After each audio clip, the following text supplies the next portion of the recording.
اب آئیے بسم اللہ الرحمن الرحیم. اب یہ سورہ بقرہ شروع ہو رہی ہے. سورۃ البقرہ جو 286 آیات پر مشتمل ہے، تقریباً 2.5 پاروں پر پھیلی ہوئی ہے. ہر شخص جانتا ہے کہ قرآن حکیم کی حجم کے اعتبار سے سب سے بڑی سورت ہے، لیکن یہ معاملہ صرف حجم کا نہیں ہے. نبی اکرم صلی اللہ علیہ وسلم نے اسے سنام القرآن قرار دیا ہے. آپ نے فرمایا لکل شیء سنام، ہر چیز کی ایک چوٹی ہوتی ہے، جیسے اونٹ کا کوہان ہوتا ہے. وسنام القرآن البقرہ، سنام القرآن، قرآن کی چوٹی جو ہے وہ سورۃ البقرہ ہے. یہ نوٹ کر لیجئے جو میں نے کل آپ کو جو مختلف مکی اور مدنی صورتوں کے گروپوں کے بارے میں بتایا تھا کہ یہاں سے اب پہلی منزل بھی شروع ہو رہی ہے اور پہلا گروپ بھی شروع ہو رہا ہے، اور اس کے ساتھ جو اگلی صورت آئے گی وہ اس کا جوڑا ہے، سورہ آل عمران، جس کی سب سے نمایاں علامت یہ نوٹ کیجیے، یہ بھی الف لام میم سے شروع ہوئی، اگلی بھی الف لام میم سے شروع ہوگی. اس کے بعد 2 صورتیں مدنی اور ہیں، لیکن ان دونوں میں نہ حروف مقطعات ہے نہ کوئی اور تمہیدی کلام ہے.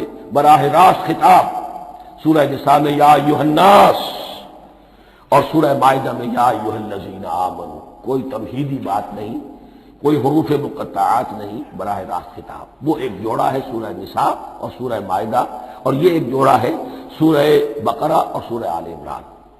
سورہ بقرہ اور سورہ آل عمران کو نبی اکرم صلی اللہ علیہ وسلم نے الزہراوین بھی قرار دیا ہے. زہرا کہتے ہیں بڑی روشن چیز کو.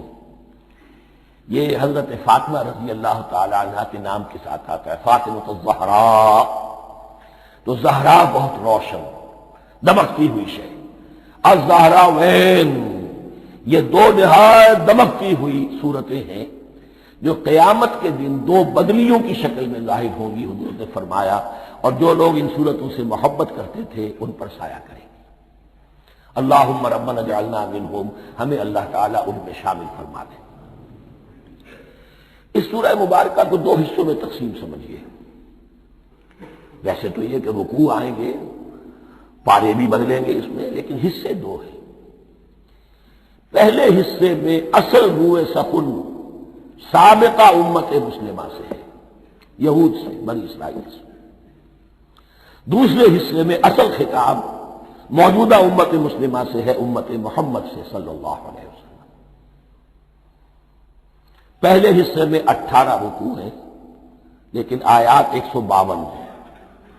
دوسرے حصے میں 22 رکوع ہیں لیکن آیات 134 ہیں. گویا کہ اس سے آپ کو توازن نظر آئے گا کہ اگرچہ ادھر رکوعوں کی تعداد کم ہے 18، لیکن آیات کی تعداد زیادہ ہے 152.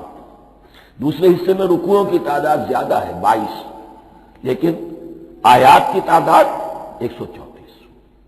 اسی لیے اس کا ایک نام میں نے تجویز کیا ہے، وہ اس لیے تاکہ کچھ حقائق آپ کے ذہنوں میں ان ناموں کے حوالے سے بھی انشاءاللہ محفوظ ہو جائیں گے. سورۃ الامتین، 2 امتوں کی سورت، اس لیے کہ تقریباً نصف اس کی ساری بحث جو ہے، مرکزی بحث، وہ سابقہ امت مسلمہ بنی اسرائیل، اور دوسرا نصف اس میں سارا خطاب وہ ہے موجودہ امت مسلمہ یعنی امت محمد صلی اللہ علیہ وسلم. اس کا جو پہلے 18 رکوع ہے یا پہلا حصہ ہے، اس کے اندر ڈویژن فردر ہوگی ورٹیکل، عمودی. پہلے 4 رکوع، پھر 10 رکوع، پھر 4 رکوع. لیکن جو 22 رکوع ہیں دوسرے حصے کے، دوسرے نصف کے، اس میں ڈویژن جو ہے جو ہاریزونٹل ہے، وہ افقی تقسیم ہے، عمودی نہیں، افقی. وہ میں بعد میں بیان کروں گا جب ہم وہاں پہنچ جائیں گے. ان کو پہلے سمجھ لیجئے کہ اس پہلے حصے کی جو تقسیم میں نے کی ہے، پہلے 4 رکوع، پھر 10 رکوع اور پھر 4 رکوع. پہلے 4 رکوع یوں سمجھیے کہ پورے قرآن مجید کے لیے اس کی حکمت اور فلسفے کا جو حصہ مکی قرآن میں بیان ہو چکا تھا اس کا خلاصہ ہے.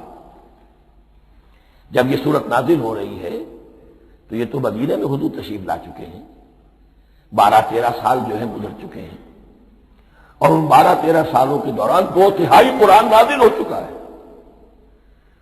اس میں جو بھی حکمت، فلسفہ اور بنیادی دعوت، یہ جو چیزیں مکی قرآن میں بیان ہوئی، ان کا خلاصہ نچوڑ نکال کر یہاں 4 رکوعوں میں رکھ دیا گیا۔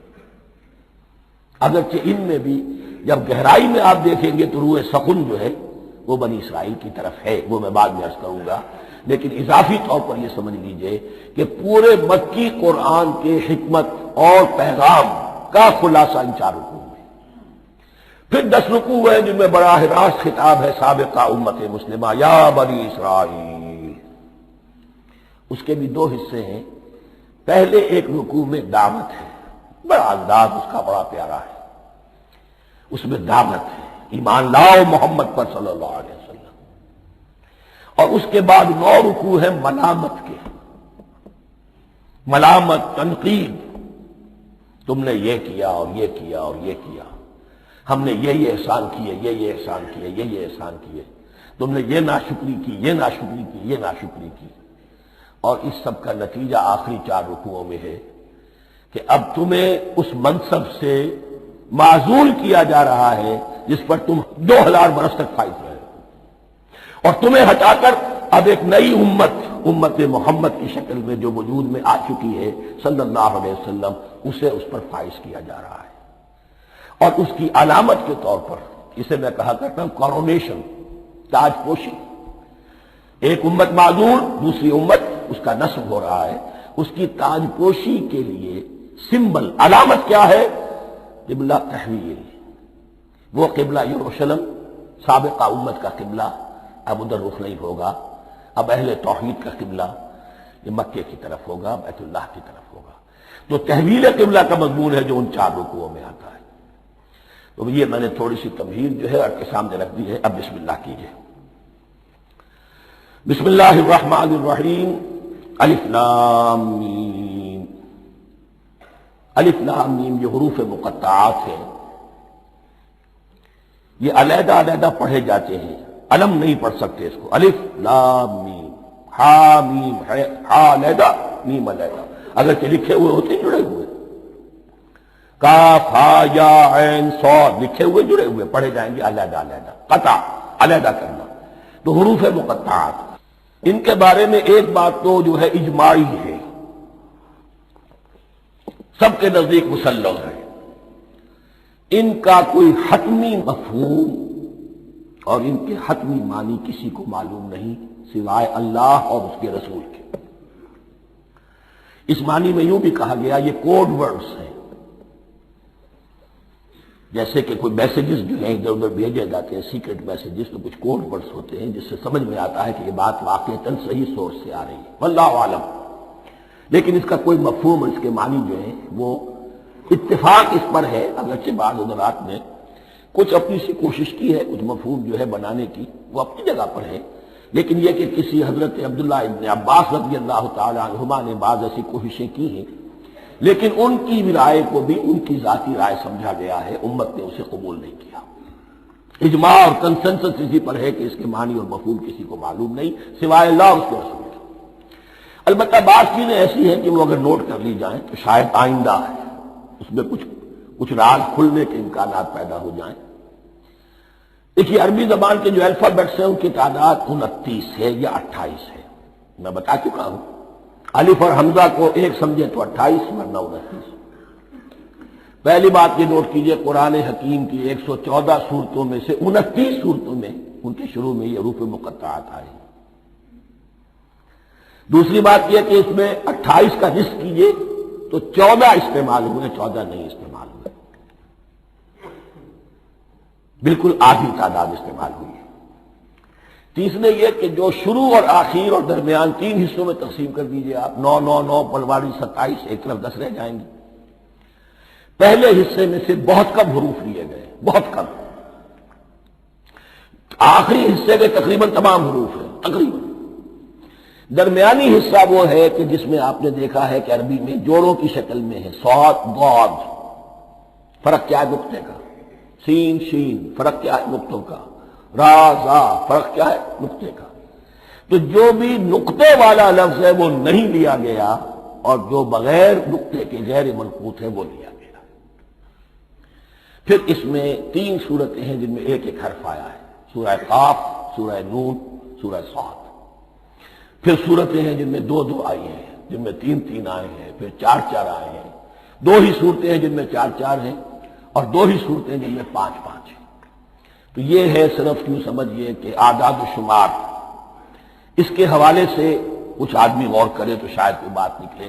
باقی وہ مثال میں آپ کو بتا دیتا ہوں کہ حضرت عبداللہ ابن عباس نے ایک رائے ظاہر کی کہ الف لام میم در حقیقت ایک جملے کا خلاصہ ہے۔ انا اللہ اعلم، پہلا لفظ انا، اس کا الف لے لیا، درمیانی لفظ اللہ، اس کا درمیانی لام لے لیا، تیسرا لفظ اعلم، یہ آخری لفظ ہے، آخری حرف میم لے لیا۔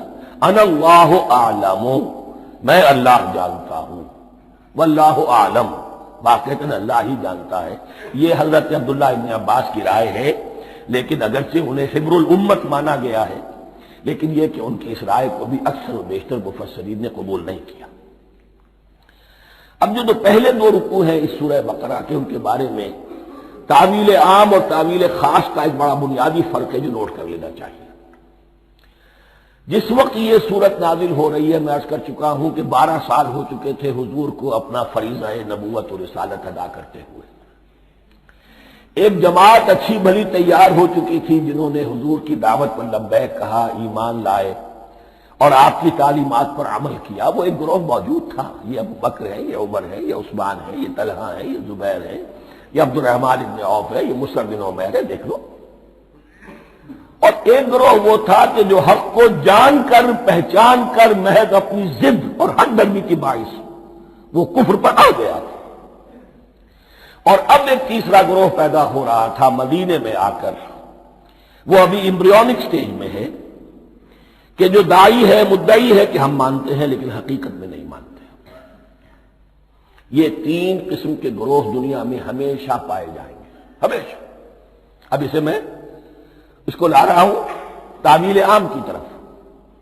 جب بھی کبھی کوئی دعوت اٹھے گی انقلابی، ایک ہوتا ہے وعظ و نصیحت، ٹھیک ہے، جس نے بھی فائدہ اٹھایا اٹھائیے۔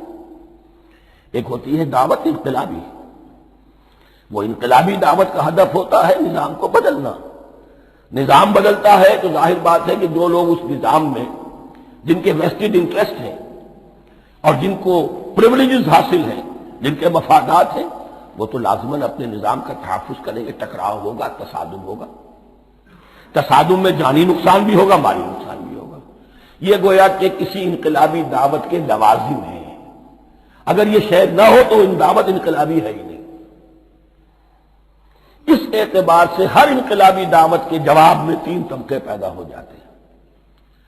ایک وہ کہ جو اس دعوت کو قبول کرتے ہیں دیانت کے ساتھ، خلوص کے ساتھ، اخلاص کے ساتھ، اور پھر پوری جواں مردی کا ثبوت دیتے ہیں ہر کے بعد آباد، اب جو آئے سو آئے، جان دینی پڑے حاضر ہیں، مال دینا پڑے حاضر ہیں، کوئی تکلیف آئے، کوئی مشقت آئے، کوئی مصیبت آئے، کوئی قربانی کرے، حاضر۔ جب پکارا گیا واپس نہیں پھیرا کوئی فرمان جنوں کا، اور تنہا نہیں لوٹی کبھی آواز جرس کی۔ خیریت جا راحت تن صحت داما، سب بھول گئی مصلحت اہل ہوس کی۔ ایک وہ لوگ ہوتے ہیں کہ جو اڑ جاتے ہیں ضد پر، حق درمی پر، ماننے کے باوجود، جاننے کے باوجود کہ بات تو ٹھیک ہے جو کہہ رہے ہیں، کیسے مان لیں؟ ہماری سیادت، ہماری چودراہٹ، ہمارے مفادات، ہمارے یہ ساری چیزیں، ان سب کے اوپر زد پڑ رہی ہے۔ یہ لوگ اڑ جاتے ہیں، اور پھر کوئی دعوت، کوئی نصیحت، کوئی مزید افہام و تفہیم ان کے حق میں مفید نہیں ہوتی۔ اس لیے کہ صحیح بات ہے جو کہتے ہیں کہ سوتے کو تو جگایا جا سکتا ہے، جاگتے ہو کیسے جگائیں؟ کوئی سویا ہوا ہے تو آپ وہ جگا دیں گے، جو جاگا ہوا ہے لیکن وہ بنا ہوا ہے، وہ اٹھنے کو تیار ہی نہیں ہے، تو آپ کیسے اٹھا دیں گے اس کو؟ تو جو لوگ جان بوجھ کر حق کو پہچان کر رد کر دیتے ہیں، پھر ان کے حق میں کوئی دعوت، کوئی نصیحت، کوئی تبلیغ، کوئی انذار، کوئی تبشیر مفید نہیں ہے۔ تیسرا درجہ ایسے لوگوں کا ہوتا ہے جو یا تو شروع میں آتے ہی شرارت کے ارادے سے، کوئی مصلحت ہے جس کی وجہ سے اس دعوت کو قبول کر لیا، کوئی ذاتی منفعت ہے جس کے لیے قبول کر لیا، یا یہ کہ شروع میں تو اخلاص کے ساتھ آتے ہیں لیکن جب قربانی دینے کا وقت آتا ہے تو ان کے اندر سیرت و کردار کی وہ مضبوطی نہیں ہوتی کہ ہر سے بعد آباد، یہ نہیں ہوتی، وہ پھر ڈگمگاتے رہتے ہیں، کبھی کچھ چلے پھر کہیں چھٹک کر رہ گئے، پھر کہیں کچھ چلے پھر چھٹک کر رہ گئے۔ یہ تیسرا طبقہ ہے کہ جو کہتا ہے، دعوی مدعی ہے کہ ہم نے مانا ہے، قبول کیا ہے، بات ٹھیک ہے، کچھ تھوڑا بہت چلتے بھی لیکن جہاں مشکل آئی چھٹک کر کھڑے ہو گئے، اوجھے منہ گر پڑے۔ یہ تیسرا طبقہ ہے۔ اس کے لیے لفظ ہمارے ہاں منافقین بھی ہے، لیکن اس رکوع میں آ کر ابھی ان 4 رکوعوں میں نہیں بلکہ سورہ بقرہ میں مکمل میں بھی کہیں نفاق کا لفظ نہیں آیا ہے، اس لیے کہ اسے مرض سے تعبیر کیا گیا۔ یہ مرض ہے ایک، اور اس مرض کے ذریعے سے لوگوں کے اندر جو ہے وہ ایک نفاق کا بیج پڑ رہا ہے، جو ظاہر ہوگا تو منافقت پوری کی پوری کھل کر سامنے آ جائے گی۔ روگ ہے انسانی شخصیت کا، اس حوالے سے وہ تیسری، اور یہ چونکہ اہم ترین حصہ تھا اور یہ مرض اب شروع ہو رہا تھا، مدینے میں، مکے میں نہیں تھا، لہذا زیادہ تفصیل سے اس کے بارے میں گفتگو ہوئی۔ اعوذ باللہ من الشیطان الرجیم، بسم اللہ الرحمن الرحیم، الف لام میم، ذالک الکتاب لا ریب فیہ، صدق اللہ العظیم۔ الف لام میم حروف مقطعات ہیں جن کے بارے میں عرض کر چکا ہوں۔ ذالک الکتاب لا ریب فیہ، یہ وہ کتاب ہے اس میں کوئی شک نہیں۔ الکتاب اس لیے کہا گیا ہے کہ قرآن مجید کی پیشنگوئیاں اور خوشخبریاں سابقہ کتابوں میں موجود تھیں، اور کیونکہ اس سورہ مبارکہ میں اصل خطاب کا رخ جو ہے وہ ہے سابقہ امت مسلمہ کی طرف، تو ذالک کتاب نہیں کہا گیا، ذالک کتاب لا ریب فیہ نہیں، ذالک الکتاب، یہ وہ کتاب ہے، کتاب موعود ہے جس کی پیشنگوئیاں تورات اور انجیل میں موجود تھیں۔ لا ریب فیہ، اس میں کوئی شک نہیں۔ حرف اورا ریب، نئے، تبدیل، نئے، یہی الفاظ آئے ہیں سورہ سجدہ کے شروع میں بھی، الف لام میم تنزیل الکتاب لا ریب فیہ رب العالمین، لا ریب فیہ من رب العالمین، فیہ ھدی للمتقین۔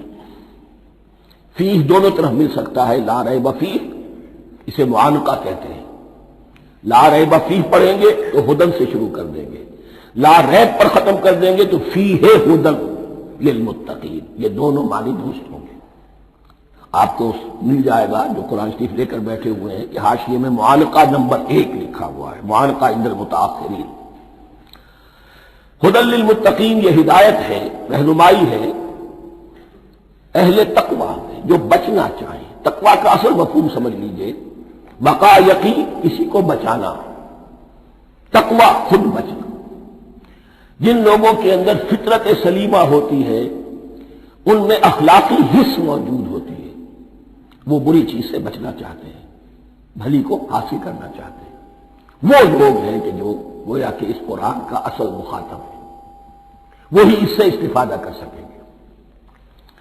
الذین یؤمنون بالغیب، اب ان کے کچھ اوصاف، یہ اصل میں بہت زیادہ واضح ہوتا ہے تعویل خاص کے اعتبار سے کہ دیکھ لو درخت کو اپنے پھل سے پہچانتے ہیں، اس قرآن کے پھل موجود ہیں نا، یہ ابو بکر اور عمر اور عثمان اور علی کون ہیں؟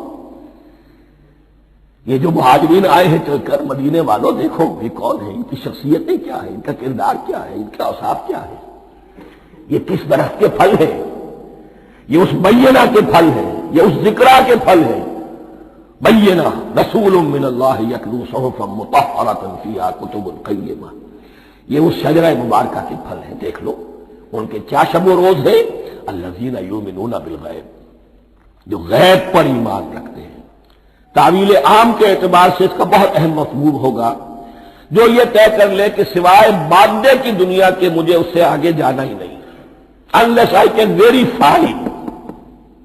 آپ کو معلوم ہے کہ میٹیریل جو حقائق ہے وہ تو آپ ویریفائی کر سکتے ہیں، آنکھ سے دیکھ سکتے ہیں، کان سے سن سکتے ہیں، ویریفائڈ ہے۔ جو یہ سمجھ لے گا کہ اس کے بیونڈ کچھ نہیں ہے، اس کے لیے قرآن میں کوئی ہدایت نہیں۔ ہدایت قرآنی کا نقطہ آغاز یہ ہے کہ انسان یہ سمجھ لے کہ جو اصل حقیقت ہے وہ مستور ہے، نگاہوں سے چھپی ہوئی ہے۔ سامنے جو کچھ نظر آ رہا ہے، ایک انگلستان کے بہت بڑے فلسفی کی کتاب کا عنوان ہے appearance and reality, reality and appearance, Bradley کی کتاب۔ اپیئرنس جو کچھ نظر آ رہا ہے یہ حقیقت نہیں، حقیقت اس کے پیچھے ہے۔ اور کنفیوشس کا ایک جملہ ہے جو بہت بڑا حکیم اور فلسفی تھا، چین کا بہت بڑا حکیم اور فلسفی، اور ہو سکتا ہے کہ نبی ہو، واللہ عالم، ہم کہہ نہیں سکتے۔ اس کی تعلیم بڑی اخلاقی تعلیم ہے، اور اس کا جملہ سنیے، یہ یؤمنون بالغیب کی اس سے زیادہ صحیح تصریح ممکن نہیں۔ There are certain things, there's nothing more real than what cannot be seen, and there's nothing more certain than what cannot be heard. وہ حقائق جو آنکھوں سے نہیں دیکھے جا سکتے اور کانوں سے نہیں سنے جا سکتے، ان سے زیادہ یقینی اور واقعی حقائق اور کوئی نہیں۔ There's nothing more real than what cannot be seen, and there's nothing more certain than what cannot be heard. الذین یؤمنون بالغیب ویقیمون الصلاۃ، نماز قائم کرتے ہیں، ومما رزقناہم ينفقون، اور جو کچھ ہم نے انہیں دیا ہے اس میں سے خرچ کرتے ہیں، خیر میں، بھلائی میں، نیکی میں، ابناء نو کی حاجات کو رفع کرنے میں، لوگوں کی تکلیفیں دور کرنے میں، خود اللہ کے لیے، اللہ کی رضا جوئی کے لیے، اللہ کو قرض حسنہ دیتے ہوئے۔ والذین یؤمنون بما انزل الیک وما انزل من قبلک، اور وہ کہ جو ایمان رکھتے ہیں اس پر بھی جو آپ پر نازل کیا گیا ہے محمد صلی اللہ علیہ وسلم، اور اس پر بھی کہ جو آپ سے پہلے نازل کیا گیا۔ یہ بہت اہم الفاظ ہیں، اس لیے کہ عام طور پر آج کل ہمارے ہاں یہ خیال پھیلا ہوا ہے کہ یہ تورات اور انجیل کے پڑھنے کا کوئی فائدہ نہیں، کوئی ضرورت نہیں، کوئی ضرورت نہیں کی حد تک تو شاید بات صحیح ہو، لیکن کوئی فائدہ نہیں، یہ بالکل غلط ہے۔ یہ ابتدا ہے قرآن کی، اور کس قدر اہتمام کے ساتھ کہا جا رہا ہے۔ ایمان صرف قرآن پر نہیں، اس پر بھی کہ جو اس سے پہلے نازل کیا گیا۔ اور سورہ نساء کی آیت، اور سورہ نساء نازل ہوئی ہے کہیں جا کر سن 6 ہجری میں، یا ایھا الذین آمنوا آمنوا باللہ ورسولہ والکتاب الذی نزل علی رسولہ والکتاب الذی انزل من قبل۔ تو اس سے ایمان جو ہے تورات پر اور انجیل پر اور زبور پر اور صحف ابراہیم پر، اجمالی ایمان کی جو اہمیت ہے اس کو اچھی طرح سمجھ لیجیے۔ البتہ یہ ہے کہ چونکہ ہم سمجھتے ہیں اور جانتے ہیں کہ ان کتابوں میں تحریف ہو گئی ہے، لہذا ان کتابوں کی کوئی شے قرآن پر حجت نہیں ہوگی۔ جو چیز قرآن سے ٹکرائے گی ہم اس کو رد کر دیں گے، ان کتابوں کی کسی شے کو دلیل کے طور پر نہیں لائیں گے۔ لیکن جہاں قرآن مجید کی کسی بات کی نفی نہ ہو رہی ہو تو بہت سے حقائق ہمیں ان کتابوں ہی سے ملتے ہیں۔ انبیاء کے مابین جو زمانی ترتیب ہے، کرونالوجیکل آرڈر جو ہے، وہ تو ہمیں تورات سے ملتا ہے، قرآن میں تو نہیں۔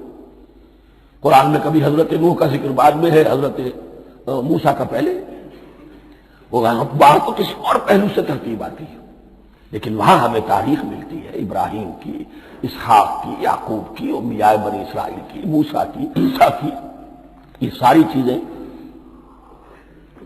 تو اس کی اہمیت جو ہے اس کو سمجھ لیجئے۔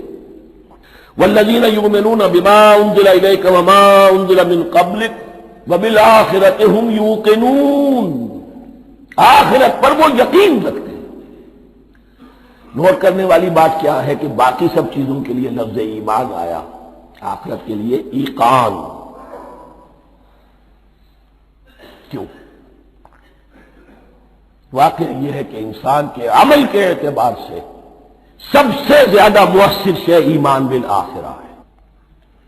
ایمان بالآخرہ ہے تو عمل سیدھا رہے گا کہ ہاں مجھے جواب دہی کرنی ہے، جانا ہے، اٹھنا ہے، اللہ کے حضور حاضری ہے۔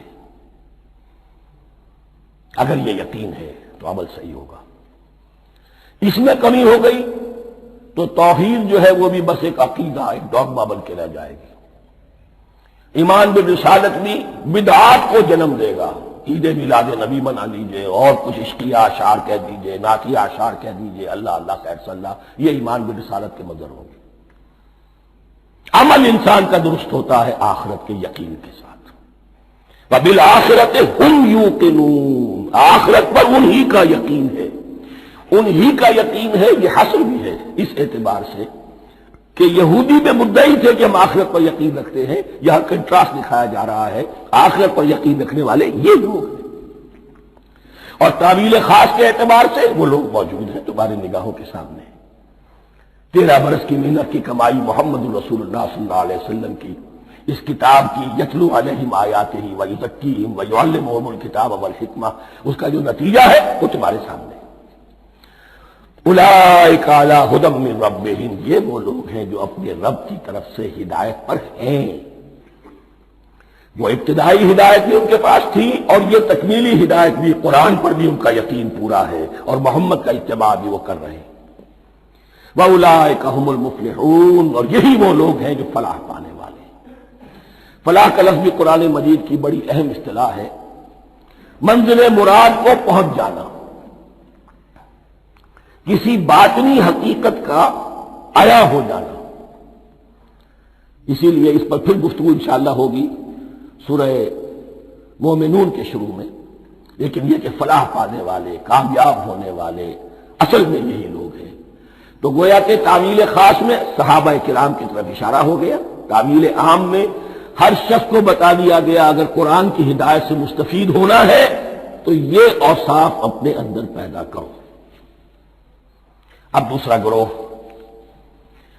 ان الذین کفروا سواء علیہم انذرتہم ام لم تنذرہم لا یؤمنون، یقیناً جن لوگوں نے کفر کیا، اور یہاں مراد کیا ہے؟ جو کفر پر اڑ گئے. اس کو ہم تعویل عام میں نہیں لے سکتے، اس لیے کہ اگر تو ہم اس کو عام میں لے لیں گے تو اس کے معنی تو یہ ہوں گے جس شخص نے کسی وقت کفر کیا اب وہ ہدایت پر آ ہی نہیں سکتا. نہیں، یہ بات نہیں ہے. کوئی کفر میں ہے، وہ غالطے کی بنا پر ہے، عدم توجہی کی بنا پر ہے، حق اس پر واضح نہیں ہوا ہے اس لیے ہے، تو آپ اسے سمجھائیں گے، انذار و تبشیر سے اسے فائدہ ہو جائے گا، واضح و نصیحت سے اسے فائدہ ہو جائے گا. ایک وہ ہے کہ جو حق کو سمجھ کر پہچان کر اور پھر اڑ گئے، ضد کی وجہ سے، ہر دھرمی کی وجہ سے، تعصب کی وجہ سے، تکبر کی وجہ سے، حسد کی وجہ سے. ان الذین کفروا، ایسے لوگوں کا معاملہ کیا ہے؟ سواء علیہم انذرتہم ام لم تنذرہم لا یؤمنون، برابر ہے ان کے لیے خواہ آپ انہیں سمجھائیں خواہ نہ سمجھائیں، ڈرائیں نہ ڈرائیں، انذار فرمائیں نہ کریں، لا یؤمنون، وہ ایمان لانے والے نہیں. وہی بات جو میں نے کہی تھی کہ سوتے کو جگایا جا سکتا ہے، جاگتے کو کیسے جگائیں. ختم اللہ علی قلوبہم وعلی سمعہم وعلی ابصارہم غشاوہ، ان کے دلوں پر اللہ نے مہر کر دی ہے. کیوں کر دی ہے؟ یہ ابتداءً مہر نہیں ہوئی، جب حق کو پہچان کر انہوں نے رد کر دیا اس کی پاداش میں، اس کی سزا کے طور پر. ختم اللہ علی قلوبہم، اللہ نے ان کے دلوں پر مہر کر دی ہے، وعلی سمعہم، اور ان کی سماعت پر بھی، وعلی ابصارہم غشاوہ، اور ان کی آنکھوں کے سامنے پردہ پڑ چکا ہے. یہ مضمون سورہ یاسین کے شروع میں پھر آئے گا بہت شر و بست کے ساتھ. وَلَهُمْ عَذَابٌ عَظِيمٌ، اور ان کے لیے تو اب بہت بڑا عذاب ہے. یہ دوسرا گروہ ہو گیا. ایک رکوع میں دو کو سمیٹ لیا گیا، کل ابھی 7 آیتیں ہوئی ہیں. ایک وہ گروہ جس نے قرآن مجید کی دعوت سے صحیح صحیح استفادہ کیا، ان میں طلب ہدایت کا مادہ موجود تھا، ان کی فطرتیں سلیم تھیں، ان کے سامنے دعوت آئی، قبول کی اور قرآن کے بتائے ہوئے راستے پر چلے. وہ گلے سرسبد ہیں، وہ شجرہ قرآنی کے نہایت مبارک اور مقدس، وہ اس کے پھل ہیں. ایک گروہ وہ ہے جس نے حق کو پہچانا لیکن اس کو رد کر دیا اپنے تعصب یا ہر درمی کی وجہ سے. ان کا ذکر آ گیا بہت اختصار کے ساتھ، اس لیے کہ ان کا ذکر آپ کو بہت تفصیل سے مکی صورتوں میں ملے گا. اب آیا تیسرا گروہ، وَمِنَ النَّاسِ، اور لوگوں میں کچھ ایسے بھی ہیں، مَن يَقُولُ آمَنَّا بِاللَّهِ وَبِالْيَوْمِ الْآخِرِ وَمَا هُم بِمُؤْمِنِينَ، جو کہتے تو یہ ہے کہ ہم ایمان رکھتے ہیں اللہ پر بھی اور یوم آخر پر بھی، مگر وہ حقیقت میں مومن نہیں ہے. یہاں ایک بات سمجھ لیجئے، اکثر و بیشتر مفسرین نے اس تیسری کیٹیگری کے بارے میں یہی رائے قائم کی ہے کہ یہ منافقین مذکور ہیں یہاں، اگرچہ لفظ منافق یا لفظ نفاق نہیں آیا یہاں. لیکن مولانا نیاسر اصلاحی صاحب نے ایک رائے ظاہر کی ہے جو بڑی قیمتی ہے، وہ یہ کہ یہاں ایک کردار کا نقشہ کھینچ دیا گیا ہے، غور کرنے والے غور کر لیں، دیکھ لیں، جس پر بھی وہ چسپاں ہو جائے۔ اور بالفعل جب یہ آیات نازل ہو رہی تھی تو دو طبقات پر یہ کردار نگاری جو ہے، یہ جو شخصیت کا ہیولہ کھینچا جا رہا ہے، وہ دو کے اوپر راست آ رہا تھا۔ ایک علماء یہود، وہ بھی کہتے تھے کہ ٹھیک ہے محمد جو کہہ رہے ہیں ہم بھی اللہ کو مانتے ہیں، آخرت کو بھی مانتے ہیں، اسی لیے یہاں رسالت کا ذکر نہیں ہے۔ بھئی ہم محمد ہی کو نہیں مانتے نا صلی اللہ علیہ وسلم، باقی اگر 1.25 نبی آئے ہیں تو باقی 1.25 کو تو ہم مانتے ہیں، ایک محمد کو نہیں مانا، ایک عیسیٰ کو نہیں مانا، بس تو ہمیں بھی مانا جانا چاہیے کہ ہم بھی مسلمان ہیں۔ ایک یہ ان کی رائے ہے، اور واقعہ یہ ہے کہ یہاں اس طریقے کا تذکرہ ہو رہا ہے کہ جس سے ان کا کردار بھی جھلک رہا ہے، روح سخن ان کی طرف جا رہا ہے۔ مجھے یاد ہے اپنی 10ویں جماعت کے زمانے میں دہلی میں نے دیکھا تھا کہ ناٹ سرکس وہاں کا ایک بڑی مارکیٹ ہوتی تھی، تو جوتے کی دکان پہ بہت بڑا جوتا لٹکایا ہوا تھا، بہت بڑا، اور لکھا تھا free to whom it fits, جس کے پاؤں میں یہ ٹھیک ٹھیک آ جائے وہ لے جائے۔ تو یہ free to whom it fits ہے، ایک کردار ہے۔ اب یہ کردار جس کے اوپر بھی فٹ بیٹھ جائے، ان میں یقیناً زیادہ تو غلبہ یہی ہے جو مفسرین کی رائے ہے، منافقین کا معاملہ جو ہو رہا ہے، لیکن یہ کردار بعین نہیں فٹ بیٹھ رہا ہے یہود کے علماء پر۔ اور یہ بھی نوٹ کر لیجئے کہ جو مدینہ منورہ میں نفاق کا جو پودا پروان چڑھا ہے، بلکہ پودا نہیں کہنا چاہیے، جھاڑ جھکاڑ جو پروان چڑھا ہے، وہ یہودیوں کے زیر اثر، جیسے جنگل کے اندر بڑے بڑے درخت بھی ہوتے ہیں اور اندر جو ہے نیچے جھاڑیاں بھی ہوتی ہیں، تو یہ نفاق کا جھاڑ جھکاڑ جو ہے وہ یہودی علماء کا جو پودا تھا، اور وہ بڑا تھا، اس میں کوئی شک نہیں، اس کے سائے میں پروان چڑھا ہے۔ ان دونوں میں معنوی ربط بھی ہے۔ وَمِنَ النَّاسِ مَن يَقُولُ آمَنَّا بِاللَّهِ وَبِالْيَوْمِ الْآخِرِ وَمَا هُم بِمُؤْمِنِينَ، اور لوگوں میں سے کچھ ایسے بھی ہیں جو کہتے تو یہ ہے کہ ہم ایمان رکھتے ہیں اللہ پر اور یوم آخر پر، لیکن وہ مومن نہیں ہیں۔ يُخَادِعُونَ اللَّهَ وَالَّذِينَ آمَنُوا وَمَا يَخْدَعُونَ إِلَّا أَنفُسَهُمْ، وہ دھوکہ دینے کی کوشش کر رہے ہیں اللہ کو اور اہل ایمان کو۔ لیکن یخادعون جو ہے یہ باب مفعلہ ہے، باب مفعلہ میں کشمکش ہوتی ہے، کشاکش ہوتی ہے، لہذا ترجمہ میں نے کیا کوشش کر رہے ہیں۔ وما یخدعون الا انفسهم، یہ ثلاثی مجرد میں آ گیا، اور نہیں دھوکہ دے رہے مگر صرف اپنے آپ کو۔ یہ یقینی ہے اپنے آپ کو تو دھوکہ دے رہے ہو، لیکن یہ کہ اللہ اس کے رسول کو، اللہ اور اہل ایمان کو دھوکہ نہیں دے سکتے۔ سورہ نساء کی آیت نمبر 142 میں یہ کھل کر منافقین کے بارے میں یہی الفاظ آئے ہیں، ان المنافقین یخادعون اللہ وہو خادعہم، یقیناً منافقین جو ہے وہ اللہ کو دھوکہ دینے کی کوشش کر رہے ہیں اور اللہ انہیں دھوکہ دے رہا ہے۔ فی قلوبہم مرض، ایک لفظ اور رہ گیا، وما یشعرون، انہیں اس کا شعور نہیں ہے۔ یہ بہت اچھی طرح نوٹ کر لیجیے، منافقین کی بھی اکثریت وہ تھی جنہیں اپنے نفاق کا شعور نہیں تھا، وہ اپنے تئیں سمجھتے تھے اپنے آپ کو مسلمان، وہ کہتے تھے یہ بے وقوف لوگ ہیں، محمد رسول اللہ کے بارے میں کہتے تھے یہ خام خواہ جو ہے انہوں نے لڑائی بھڑائی مول لے لی ہے اہل مکہ کے ساتھ، کیا ضرورت ہے، امن کے ساتھ جو ہے بات کرنی چاہیے۔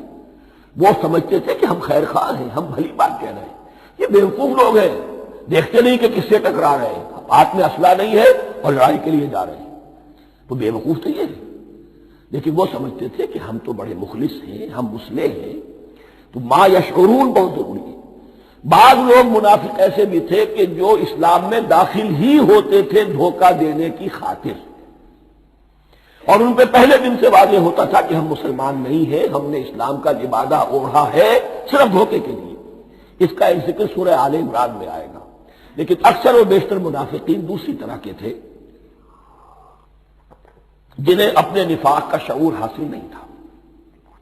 فی قلوبہم مرض، ان کے دلوں میں ایک روگ ہے، بیماری ہے۔ یہ روگ اور بیماری کیا ہے؟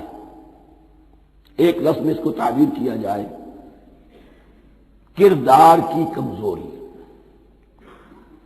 Weakness of character. ایک شخص وہ ہوتا ہے کہ جو سمجھتا ہے یہ حق ہے، حق سے بعد آباد، اب جو ہو سو ہو.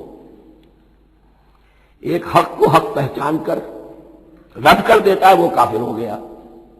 ایک حق کو حق پہچان کر آیا تو صحیح، لیکن ویکنیس آف کیریکٹر کی وجہ سے قوت ارادی کمزور ہے. آخرت بھی چاہتے ہیں، دنیا کو بھی ہاتھ سے دینے کو تیار نہیں. یہاں کا بھی کوئی نقصان نہ ہو اور آخرت کا بھی سارا بھلا ہمیں مل جائے. یہ وہ لوگ ہیں در حقیقت کہ اس کو کہا روگ. فی قلوبہم مرض فزادہم اللہ مرضا، تو اللہ نے ان کے مرض میں اضافہ کر دیا. یہ اللہ کی سنت ہے. آپ حق پر چلنا چاہیں، حق کا راستہ آپ کے لیے آسان کر دے گا. آپ برائی کی طرف جانا چاہیں، بڑی سے بڑی برائی آپ کے لیے ہلکی ہوتی چلی جائے گی. کوئی خاص بات ہی نہیں، چلو یہ بھی کر گزرو، جب یہ کر لیا تو یہ بھی کر گزرو.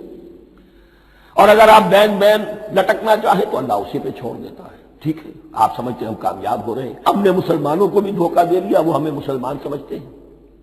اور یہودیوں کو بھی دھوکہ دے لیا، وہ سمجھتے ہیں کہ ہم ان کے ساتھی ہیں، تو سمجھا کامیاب ہو رہے ہیں. حقیقت میں کامیابی نہیں. فی قلوبہم مرض فزادہم اللہ مرضا ولہم عذاب علیم بما کانوا یکذبون، اور ان کے لیے تو دردناک عذاب ہے. عذاب عظیم کا لفظ آیا تھا اوپر کفار کے لیے، وَلَهُمْ عَذَابٌ عَظِيمٌ 7ویں آیت ختم ہوئی. اور عذاب علیم کا لفظ آیا یہاں، ان کے لیے دردناک المناک عذاب ہے. بما کانوا یکذبون، بسبب اس جھوٹ کے جو وہ بول رہے تھے. وَإِذَا قِيلَ لَهُمْ لَا تُفْسِدُوا فِي الْأَرْضِ، اور جب ان سے کہا جاتا تھا مت فساد کرو زمین میں. مراد کیا ہے اس سے؟ کہ جب محمد کو مان لیا کہ اللہ کے رسول ہیں، اب ٹھیک ٹھیک پیروی کرو، ان کے پیچھے چلو. ان کا حکم ہے تو جنگ کے لیے نکلو. ان کی طرف سے تقاضا آتا ہے مال پیش کرو. اور اگر تم اس سے کتراتے ہو تو فساد مچا رہے ہیں، جماعتی زندگی کے اندر فتنہ و فساد پیدا کریں.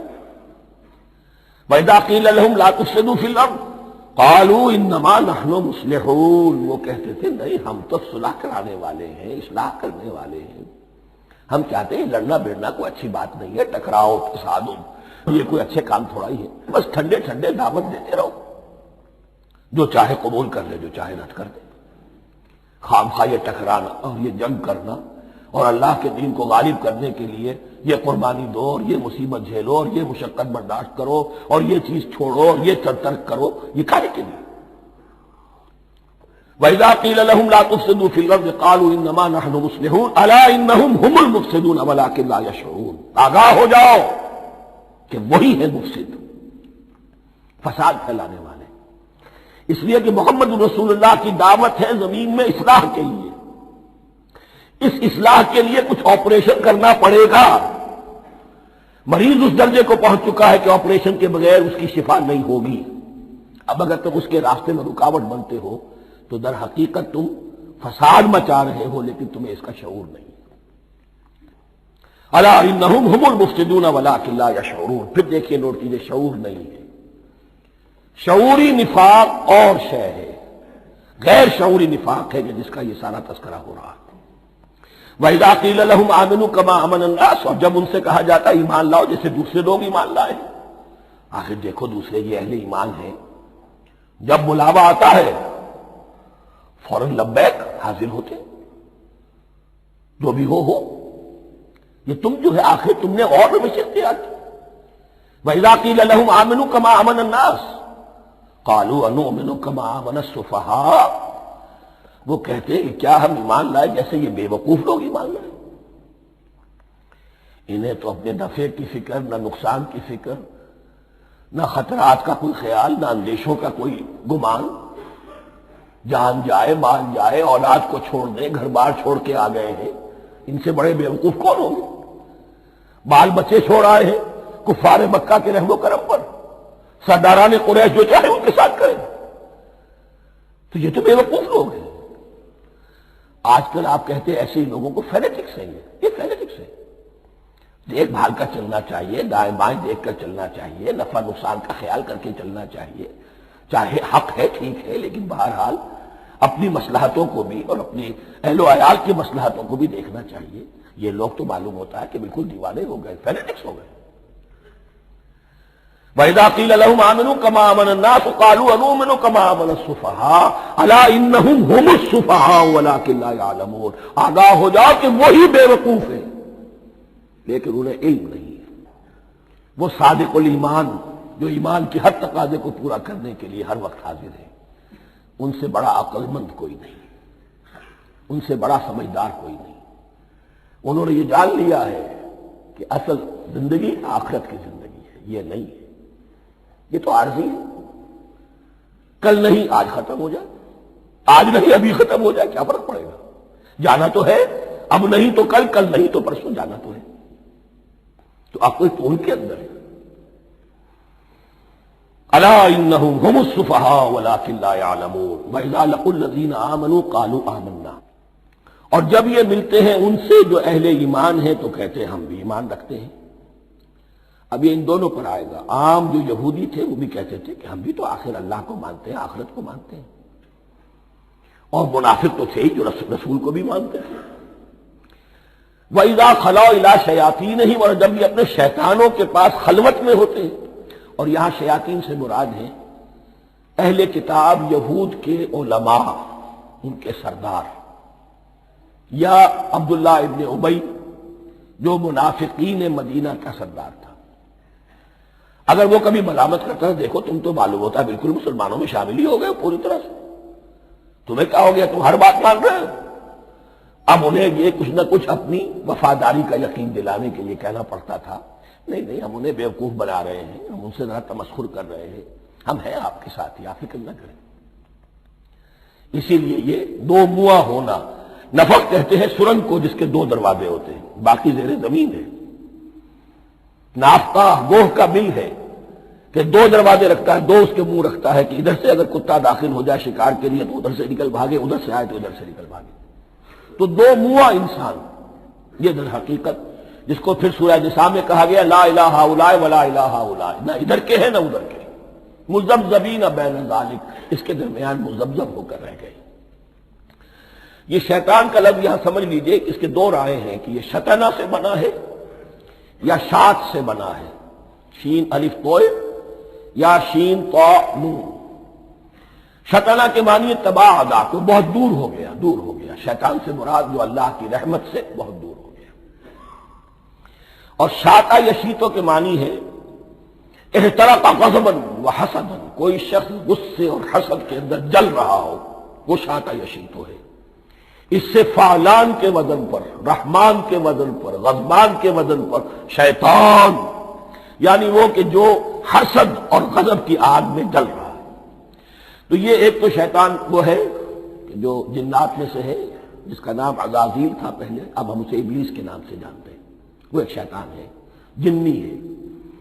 پھر یہ کہ جو بھی اس کے پیروکار ہیں دنیا میں، انسانوں میں سے ہو یا جنات میں سے ہو، وہ بھی شیاطین ہیں۔ اسی طرح اہل کفر، اہل زیغ کے جو بڑے بڑے سردار ہوتے ہیں، ان کو بھی شیطان سے تعبیر کیا گیا۔ وَإِذَا خَلَوْا إِلَىٰ شَيَاطِينِهِمْ قَالُوا إِنَّا مَعَكُمْ، اور جب وہ خلوت میں ہوتے ہیں، علیحدگی میں ہوتے ہیں اپنے شیاطین کے پاس، سرداروں کے پاس، کہتے ہیں ہم تو آپ کے ساتھ ہیں، انما نحن مستہزئون، یہ تو ہم ان مسلمانوں کو بیوقوف بنا رہے ہیں، ان سے استہزاء کر رہے ہیں، تمسخر کر رہے ہیں۔ ہم تمسخر میں کہہ دیتے ہیں کہ ہم بھی آپ کے ساتھ ہیں، آمنا۔ اللہ یستہزئ بہم ویمدہم فی طغیانہم یعمہون، حقیقت کیا ہے کہ اللہ ان کا مذاق اڑا رہا ہے اور ان کو ڈھیل دے رہا ہے کہ وہ اپنے عقل کے اندھے پن میں بڑھتے چلے جائیں۔ اللہ تعالیٰ جیسا میں نے عرض کیا رسی دراز کرتا ہے، کچھ تو غلط راستے پر جانا ہے تو جاؤ بھائی، فوراً تو نہیں پکڑتا، اگر فوراً پکڑ لے تو سیدھا ہو جائے گا، چلتے جاؤ، جانا چاہتے جاؤ۔ تو ان کو بھی رسی دراز کر رہا ہے اللہ، لیکن یہ کہ اللہ یستہزئ بہم، یہ سمجھتے ہیں کہ مسلمانوں کا مذاق اڑا رہے ہیں، اصل میں مذاق ان کا اڑ رہا ہے اللہ کے نزدیک۔ وَيَمُدُّهُمْ فِي طُغْيَانِهِمْ يَعْمَهُونَ، اب یہاں ذرا نوٹ کر لیجئے، یہ دو لفظ آئیں گے، عین میم اور ہا، امر ہے کے ساتھ، ایک ہے عین میم اور یا، امر، تو عین اور میم تو مشترک ہے یا آخر میں فرق ہوگا، عین میم اور ہا ہوگا، اس کے معنی عقل کا اندھا، دل کا اندھا، آنکھیں تو ہے لیکن دل کا اندھا ہے، عقل کا اندھا ہے. اور عین میم یا جو آنکھوں کا اندھا ہو، عمیٌ اندھے، اعمیٰ اندھا. تو یہاں فرمایا انا معکم انما نحن مستہزئون اللہ یستہزئ بہم ویمدہم فی طغیانہم یعمہون. اللہ ان کو اس جو ان کی عقل کے اندھے پن میں جو یہ بڑھتے چلے جا رہے ہیں، اللہ بھی ان کی رسی دراز کر رہا ہے تاکہ یہ جہاں تک جانا چاہتے چلے جائیں. اولئک الذین اشتروا الضلالۃ بالہدی، یہ وہ لوگ ہیں کہ جنہوں نے ہدایت کے عوض گمراہی خرید لی ہے. دیکھیے بڑا پیارا انداز ہے یہ. ایک شخص کے سامنے دونوں آپشنز تھے، ایک نے گمراہی کو چھوڑا، ہدایت لے لی، چاہے قیمت دینی پڑی، تکلیفیں اٹھانی پڑی، آزمائشوں میں سے گزرنا پڑا، قربانیاں دینی پڑی، ہدایت لی. اور ایک شخص نے ہدایت دے کر گمراہی لے لی. آسانی تو ہو گئی، فوری تکلیف سے تو بچ گئے. لا الہ الا ولا الہ الا، دونوں طرف سے اپنے آپ کو بچا لیا. لیکن حقیقت میں سب سے زیادہ گھاٹے کا سودا یہی ہے. اولئک الذین اشتروا الضلالۃ بالہدی، ہدایت دے کر اور ضلالت خرید لی. فما ربحت تجارتہم، تو ان کی تجارت ان کے حق میں ہرگز مفید نہیں ہوئی. اب یہاں بھی دیکھیے را با اور ہے ہا، ربحا اس کے معنی نفع، صحیح نفع، جائز نفع. را با اور وا ربا وہ سود، وہ بھی اضافہ ہے، وہ بھی بڑھوتری ہے، لیکن وہ حرام ہے. ایک ہے تجارت کے اندر جو نفع ہو جائے وہ ربح ہے. را با اور ہا یہ نفع ہے جو جائز نفع ہے. را با اور وا ربا یہ کیا ہے؟ یہ سود ہے، یہ حرام ہے. را اور با مشترک ہے، آگے ہا آگے اور با اس کا فرق ہے. فما ربحت تجارتہم وما كانوا مہتدین، ان کی تجارت ان کے حق میں ہرگز مفید نہیں ہوئی اور نہیں ہے اب یہ ہدایت پانے والے. مثلہم، اب یہاں دو تمثیلیں آ رہی ہیں بڑی پیاری. پہلی تمثیل ہے کفار کے بارے میں، دوسری تمثیل ہے یہ بین والے لوگوں کے بارے میں. پہلوں کے لیے کیا تمثیل ہے؟ مثلہم کمثل الذی استوقد نارا، ان کی مثال اس شخص کی سی ہے جس نے آگ روشن کی. ایک نقشہ کھینچا جا رہا ہے. اندھیری شب ہے جدا اپنے قافلے سے ہے تو، تیرے لیے ہے میرا شعلہ نوا قندیل. اندھیری شب ہے، قافلہ بھٹک رہا ہے. کچھ لوگ بڑی ہمت کرتے ہیں، اندھیرے میں بھی ادھر ادھر سے لکڑیاں جمع کرتے ہیں اور آگ روشن کر دیتے ہیں.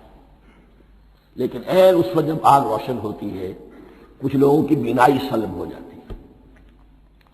پہلے وہ اندھیرے میں اس لیے تھے کہ روشنی نہیں تھی، اب وہ اندھیرے کے اندھیرے میں رہ گئے کہ روشنی تو خارج میں آ گئی، اپنی اندر کی روشنی گل ہو گئی، بصارت سلب ہو گئی. یہ مثال ہے ان کفار کی کہ حضور کی آمد سے پہلے سب بھٹک رہے تھے، کوئی حقیقت واضح نہیں تھی، قافلہ انسانیت بھٹک رہا تھا اندھیری شب میں. محمد الرسول اللہ آئے، انہوں نے آگ روشن کر دی، اب راستہ کھل گیا، ہدایت واضح ہو گئی.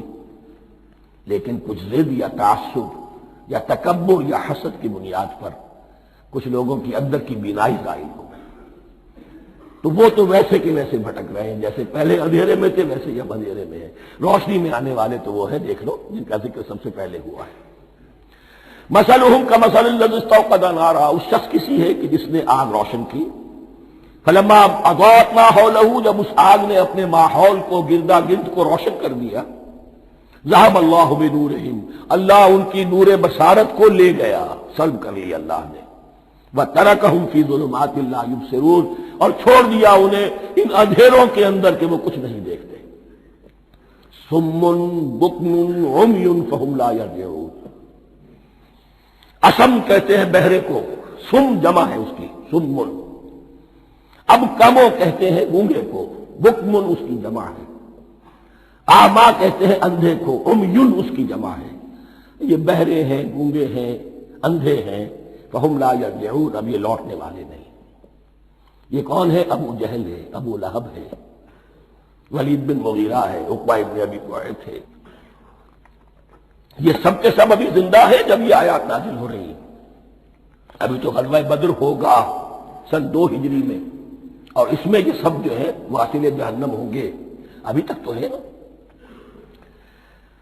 یہ لوگ ہو گئے اس کی مثال، مثلهم كمثل الذي استوقد نارا فلما اضاءت ما حوله ذهب الله بنورهم وتركهم في ظلمات لا يبصرون صم بكم عمي فهم لا يرجعون۔ اب دوسری مثال، او كصيب من السماء، یا بڑی زور کی بارش برس رہی ہے آسمان سے، فیہ ظلمات، اس میں اندھیرے بھی ہیں، ورعد، اور گرج ہے، وبرق، اور بجلی چمک رہی ہے، یجعلون اصابعهم فی اذانهم من الصواعق حذر الموت، کچھ لوگ ہیں کہ جو اپنی انگلیاں اپنے کانوں کے اندر ٹھونسے ہوئے ہیں کہ وہ جو کڑک ہے اس سے ان کی جانیں نہ نکل جائیں، موت نہ آ جائے۔ کڑکا ایسا ہے کہ اس کڑکے سے بچنے کے لیے اپنی انگلیاں اپنی کانوں میں ٹھونس رکھی ہیں، حذر الموت، موت کے خوف سے۔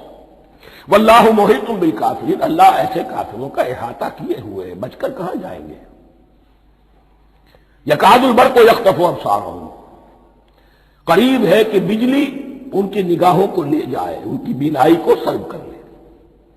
کلما اضاء لهم، لیکن ہوتا کیا ہے، جب ذرا روشنی ہوئی تو چل لیے، مشوا فیہ، بجلی چمکی کچھ نظر آ گیا دائیں بائیں تو کچھ تھوڑا سا چل لیے۔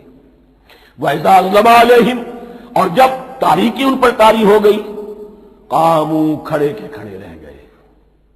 یہ نقشہ ہے ان کا کہ ایک طرف بارش ہو رہی ہے، قرآن مجید ہے، آسمان سے نازل ہو رہا ہے، یہ ماہ مبارکہ ہے، یہ کتاب مبارک ہے، لیکن یہ کہ اس کے ساتھ کڑکے ہیں، گرج ہے، کفر سے مقابلہ ہے، کفر کی طرف سے دھمکیاں ہیں، اندیشے ہیں، خطرات ہیں، امتحانات ہیں، آزمائشیں ہیں۔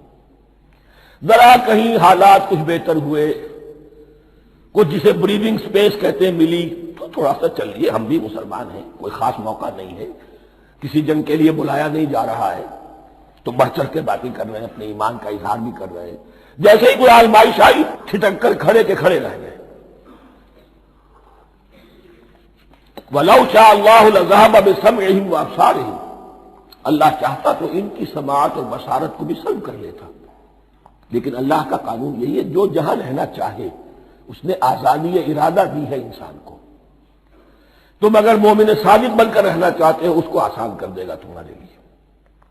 تم نے اپنے تعصب کی وجہ سے، اپنے تکبر کی وجہ سے کفر کا راستہ اختیار کیا، اللہ اسی کو کھول دے گا۔ تم بیچ میں لٹکنا چاہتے ہو، لٹکتے رہو، اللہ تعالیٰ جو ہے جبرن کسی کو نہ حق پہ لائے گا، نہ جبرن کسی کو باطل پر لے کر جائے گا۔ اس لیے کہ جبر اگر ہو تو پھر امتحان کا معاملہ ختم، پھر جزا و سزا بیکار ہے، غیر منطقی ہے، غیر معقول ہے۔ ان اللہ علی کل شیء قدیر، یقیناً اللہ تعالیٰ ہر چیز پر قادر ہے۔ یہ دو رکوع اس اعتبار سے کہ انسانی شخصیتوں کا سمجھنا، اور جیسا کہ میں نے عرض کیا تعویل عام ذہن میں رکھیے، جب بھی کبھی کوئی دعوت حق اٹھے گی، اگر وہ واقعتاً کل کے کل حق کی دعوت ہے اور اس میں انقلابی رنگ ہے کہ باطل سے پنجہ آزمائی کرنی ہے، باطل کو نیچا دکھانا ہے، حق کا غلبہ کرنا ہے، تو یہ تین قسم کے افراد لازماً ہمیشہ وجود میں آ جائیں۔ ان کو پہچاننا، ان کے کردار کی جو اصل جو اس کے پیچھے پس منظر ہے اس کو جاننا بہت ضروری ہے۔ اب یہ تیسرا رکوع آ رہا ہے سورہ بقرہ کا، اس میں قرآن کی دعوت کا خلاصہ ہے۔ قرآن کیا ماننے کی دعوت دیتا ہے، اس کی پکار کیا ہے۔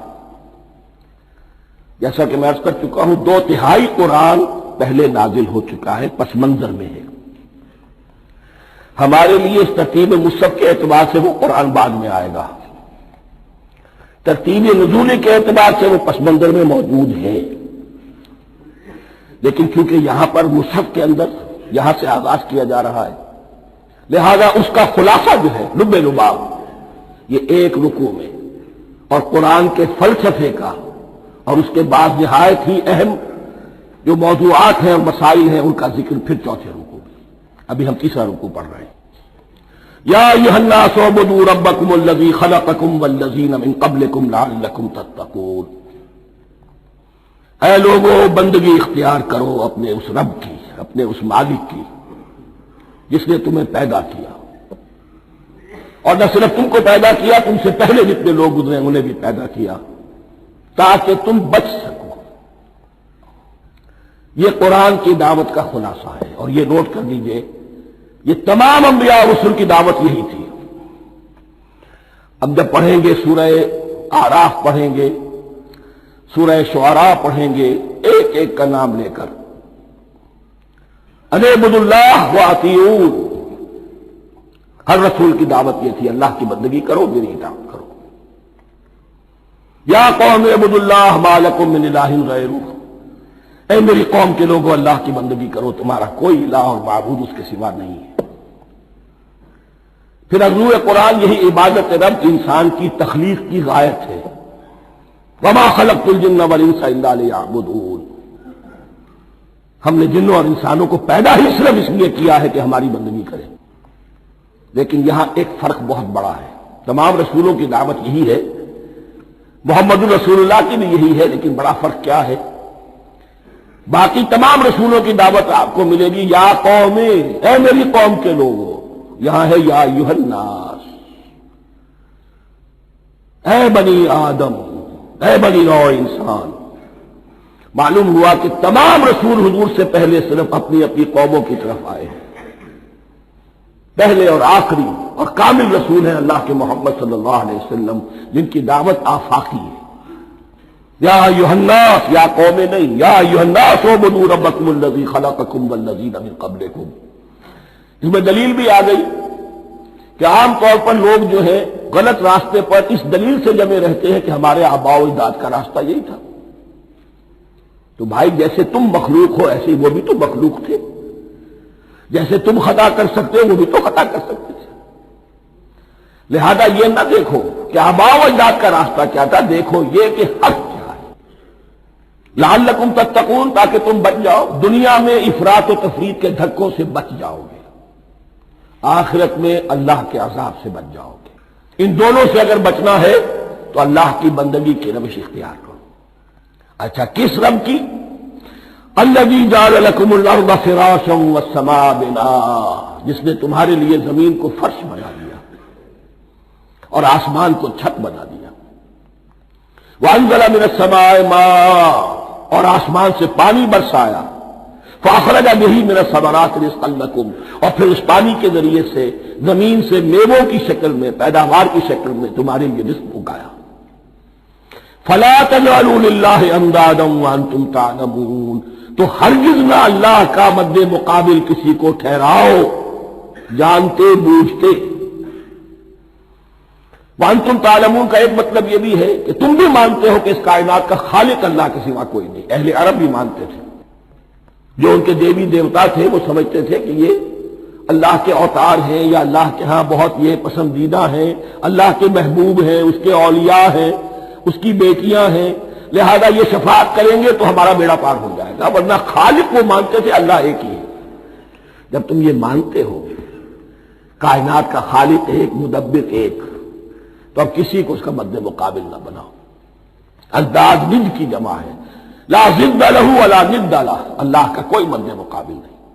اس میں یہاں تک بات ہے کہ حضور اس درجے، اس توحید کی باریکیوں تک پہنچا کر گئے ہیں اس امت کو کہ کسی صحابی نے ایسے ہی کہہ دیا ما شاء اللہ وما شئت، جو اللہ چاہے اور جو آپ چاہیں۔ حضور نے فوراً ٹوک دیا اجعلتنی للہ ندا، کیا تو نے مجھے اللہ کا مد مقابل بنا دیا ہے؟ اس کائنات میں مشیت صرف ایک کی چلتی ہے، کسی اور کی مشیت اس کی مشیت کے تابع پوری ہو جائے ہو جائے، لیکن مشیت مطلقہ صرف اس کی ہے۔ یہاں تک کہ حضور سے فرمایا گیا کہ اے نبی آپ کے لیے یہ ممکن نہیں ہے جسے چاہے ہدایت دے دے، انک لا تہدی من احببت ولکن اللہ یہدی من یشاء۔ اگر یہ اختیار میں ہوتا تو ابو طالب دنیا سے بغیر ایمان لائے نہ جاتے۔ فلا تجعلوا للہ اندادا وانتم تعلمون۔ اب ان دو آیتوں میں تو یوں سمجھیے توحید نظری بھی اور توحید عملی بھی۔ توحید عملی کیا ہے؟ بندگی صرف اس کی ہو۔ اب آیا ہے رسالت کا معاملہ. وَإِن كُنتُمْ فِي رَيْبٍ مِّمَّا نَزَّلْنَا عَلَىٰ عَبْدِنَا، اگر تمہیں رسالت محمدی پر شک ہے صلی اللہ علیہ وسلم، اس کے کیا معنی ہے؟ کہ تمہیں اس قرآن کے بارے میں شک ہے جو ہم نے اپنے بندے پر نازل کیا ہے. اگر ہے شک فی الواقع، وَإِن كُنتُمْ فِي رَيْبٍ، اگر تمہیں واقعتاً شک ہے مما نزلنا علی عبدنا، اس پر جو ہم نے اپنے بندے پر نازل فرمایا ہے، فاتوا بسورۃ من مثلہ، تو لے آؤ اس جیسی ایک ہی صورت. یہ ہم کل پوری تفصیل سے دیکھ چکے ہیں کہ برسبیل تنزل یہاں پہنچے ہیں. پہلے 2 آیتیں میں نے آپ کو سنائی تھی، اس میں پورے قرآن کی مثال لانے کا چیلنج کیا گیا. پھر ایک آیت سنائی جس میں 10 صورتیں ہی لے آؤ. اب آخری درجے میں ایک صورت ہی بنا لا، اور ایک صورت تو سورۃ العصر کے مساوی بھی ہو سکتی تھی، سورۃ الکوثر کے مساوی بھی ہو سکتی تھی. وَادْعُوا شُهَدَاءَكُم مِّن دُونِ اللَّهِ إِن كُنتُمْ صَادِقِينَ، اور بلا لو اپنے سارے مددگاروں کو اللہ کے سوا، جن ہو انس ہو. اس لیے کہ قریش کا خیال یہ تھا کہ جو شعراء ہوتے ہیں ان کے پاس جن ہوتے ہیں، وہ جن انہیں سکھاتے ہیں، ورنہ عام آدمی تو یہ شعر نہیں کہہ سکتا. تو تمہارا اگر کوئی گمان ہے کوئی جنات سکھانے والے ہیں، کوئی انسان ہے، خطیب ہے، شعراء ہے، ادیب، سب کو جمع کر. ان کنتم صادقین، اب یہ ہے بہت ہی، جس کو میں نے کل کہا تھا آپ کو یاد ہوگا، قرآن کا انداز کیا ہوتا ہے کہ وہ اپنے اندر جھانکنے کی دعوت دیتا ہے. یہ گویا کہ آنکھوں میں آنکھیں ڈال کر یہ کہا جا رہا ہے کہ حقیقت میں تمہیں کوئی شک نہیں ہے، یہ تم بات بنا رہے ہو صرف.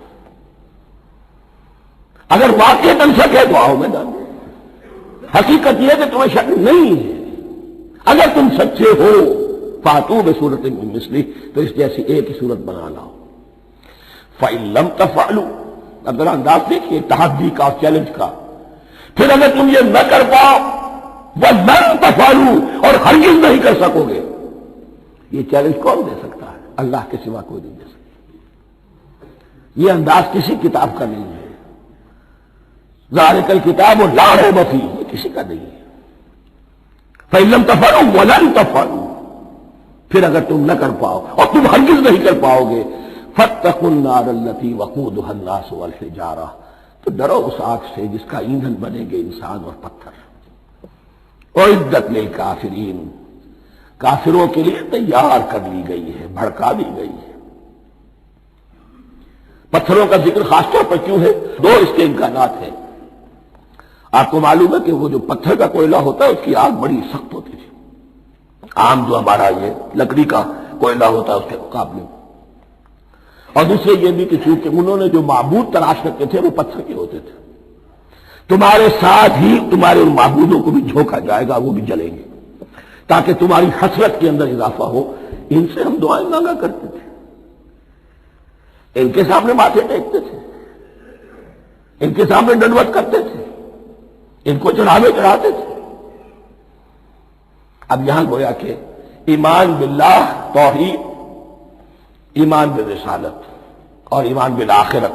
فاتقوا النار التي وقودها الناس والحجارة اعدت للكافرين وبشر الذين آمنوا وعملوا الصالحات، اور بشارت دے دیجئے اے نبی ان لوگوں کو کہ جو ایمان لائے اور جنہوں نے نیک عمل کیے، ان لهم جنات تجری من تحتها الانہار، کہ ان کے لیے وہ باغات ہیں کہ جن کے دامن میں ندیاں بہتی ہوں گی. لفظی ترجمہ ہوگا جن کے نیچے ندیاں بہتی ہوں گی. مراد اس سے کیا ہے؟ عام فطری باغ وہ ہوتے تھے کہ جس میں ذرا اونچائی پر جو ہے درخت لگے ہوئے ہیں اور دامن میں ندی بہ رہی ہے، تو اس سے خود بخود جو ہے وہ اریگیشن، نیچرل اریگیشن ہو رہی ہے، درختوں کے جڑوں تک پانی پہنچ رہا ہے. 12 ترجمہ آپ لفظی کریں، ان کے نیچے ندیاں بہتی ہوں گی، یا یہ کہ جن کے دامن میں ندیاں بہتی ہوں گی. کلما رزقوا منها من ثمرۃ رزقا، جب بھی کبھی انہیں دیا جائے گا کوئی پھل رزق کے طور پر کھانے کے لیے جنت میں، قالوا هذا الذي رزقنا من قبل، وہ کہیں گے یہ تو وہی شے ہے جو ہمیں پہلے بھی ملتی تھی. اس کا ایک مفہوم یہ ہے، یہ جو نزل ہے، ابتدائی جو ہے دعوت ہے، ابتدائی ضیافت جو ہوگی اس میں وہی چیزیں کہ جو معروف ہے، جانی پہچانی ہے. یہ رمان، یہ دیکھیے یہ انار آ رہا ہے خوبصورت، یہ انگور ہے خوبصورت، یہ نخیل ہے، یہ نخل ہے، یہ رطب ہے، لیکن ذائقے کی کوئی نسبت و تناسب بھی نہیں ہو. وہ کہیں گے وہی شے ہے جو ہمیں پہلے ملتی تھی، وہ اتو بھی متشابہ، مشابہ تو ہوگی وہ، لیکن ان کے ذائقے میں زمین و آسمان کا فرق ہوگا۔ اور ایک یہ بھی مفہوم لیا گیا کہ آخرت میں جنت میں بھی وہی میوے ملتے رہیں گے، لیکن ان کا ذائقہ بدلتا رہے گا، شکل وہ ہوگی لیکن ذائقہ وہ نہیں رہے گا کہ جس سے انسان کی بھی طبیعت بڑھ جاتی ہے ایک ہی شے کو کھاتے ہوئے۔ وَلَهُمْ فِيهَا أَزْوَاجٌ مُطَهَّرَةٌ، اور ان کے لیے ہوں گے اس میں بہت ہی پاک باز، نہایت پاک کی ہوئی بیویاں ہوں گی۔ ازواج مطہرۃ وہم فیہا خالدون، اور اس میں رہیں گے ہمیشہ ہمیشہ۔ یہ تو تین جو اصول ہیں دین کے دعوت ایمان، توحید اور رسالت اور معاد، ایمان باللہ، ایمان بالرسول، ایمان بالآخرہ۔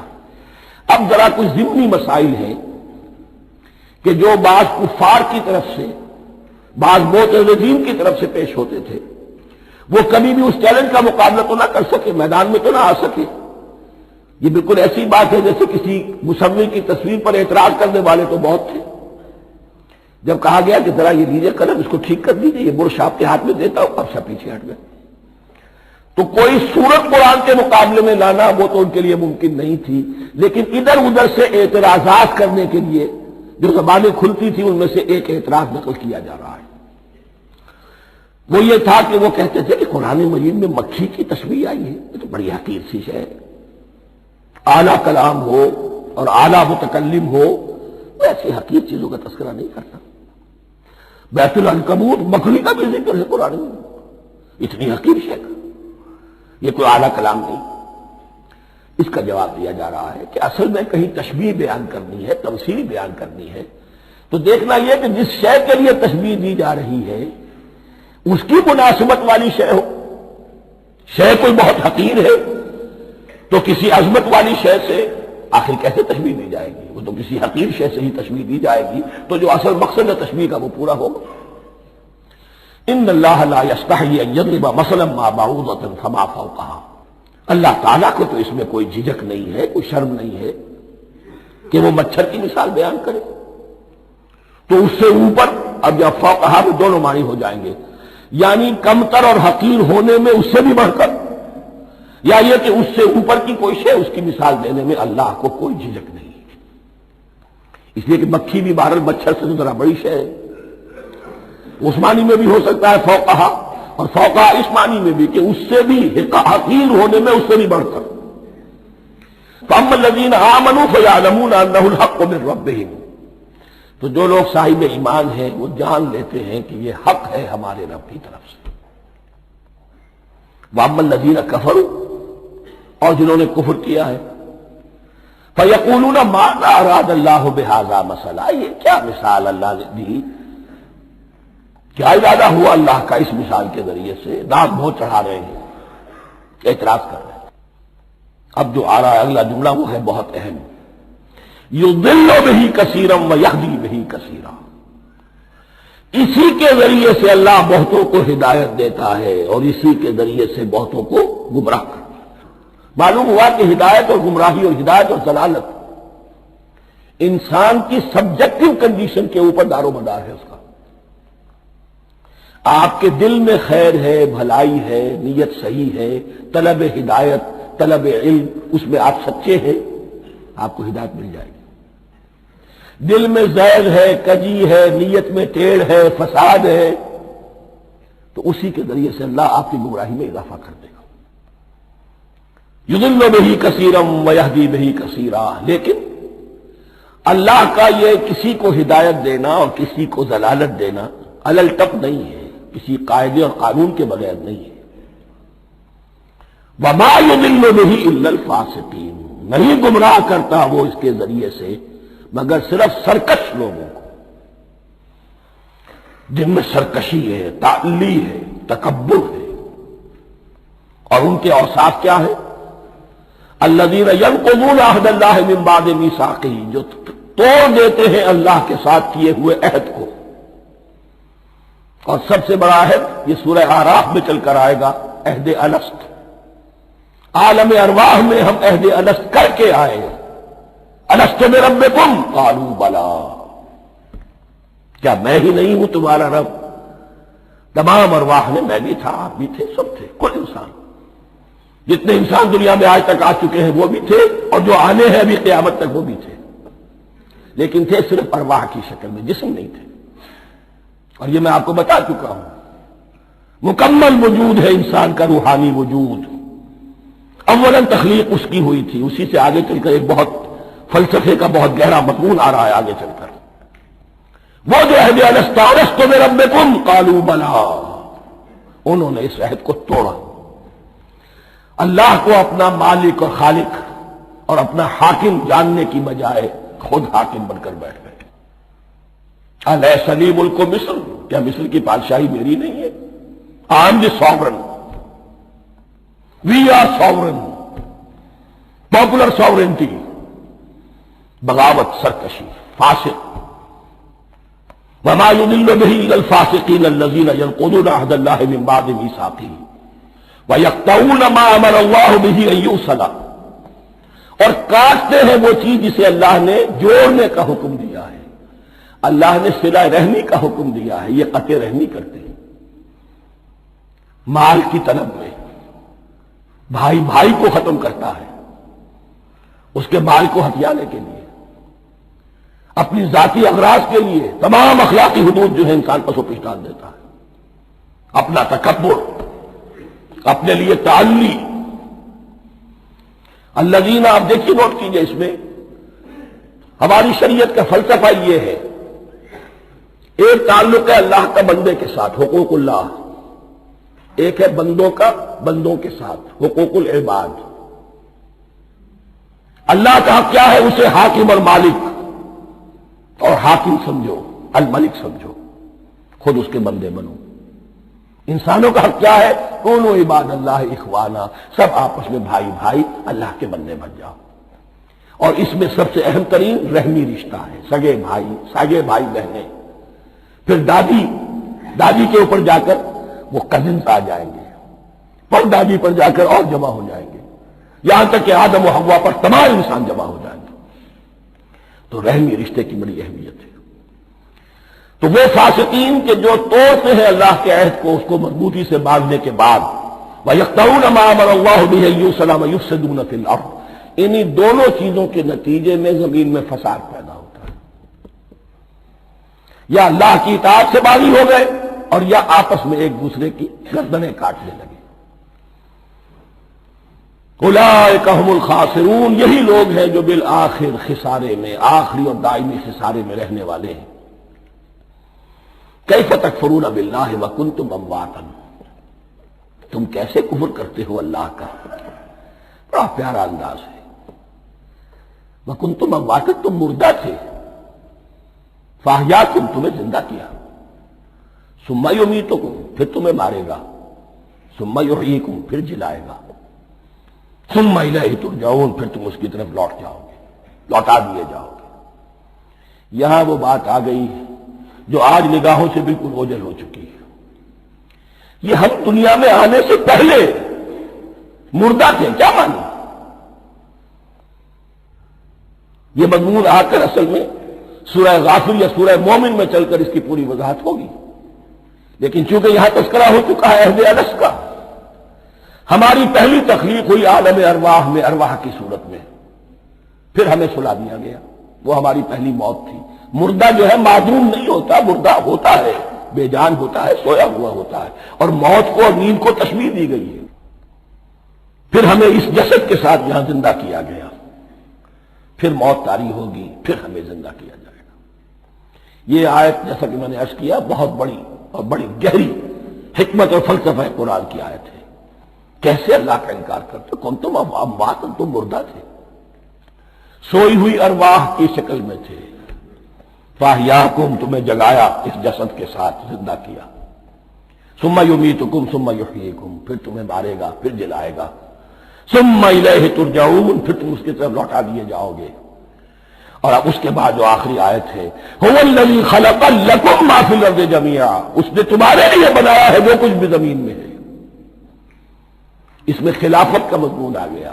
حدیث میں آتا ہے انما الدنیا خلقت لکم وانتم خلقتم للآخرہ، یہ دنیا تمہارے لیے بنائی گئی ہے، تم آخرت کے لیے بنائے گئے ہو۔ هو الذی خلق لکم ما فی الارض جمیعا، اس لیے کہ اگلی آیت پھر آ رہی ہے خلافت کی آیت، سارا کچھ زمین میں یہ بستر جو بچھایا اور یہ کائنات کو زمین کو سجایا تمہاری خلافت کے لیے۔ ثم استوى الى السماء فسواهن سبع سماوات، پھر وہ متوجہ ہوا آسمانوں کی طرف اور انہیں 7 آسمانوں کی شکل میں بنا دیا۔ جیسا کہ میں کل عرض کر چکا ہوں، یہ تاحال ابھی یہ آیات متشابہات میں سے ہے، 7 آسمانوں کی کیا حقیقت ہے ہم اس سے ابھی پورے طور سے واقف نہیں۔ وَهُوَ بِكُلِّ شَيْءٍ عَلِيمٌ، اور اسے ہر شے کا علم حقیقی حاصل ہے۔ بارک اللہ لی ولکم فی القرآن العظیم ونفعنی وإیاکم بالآیات والذکر الحکیم۔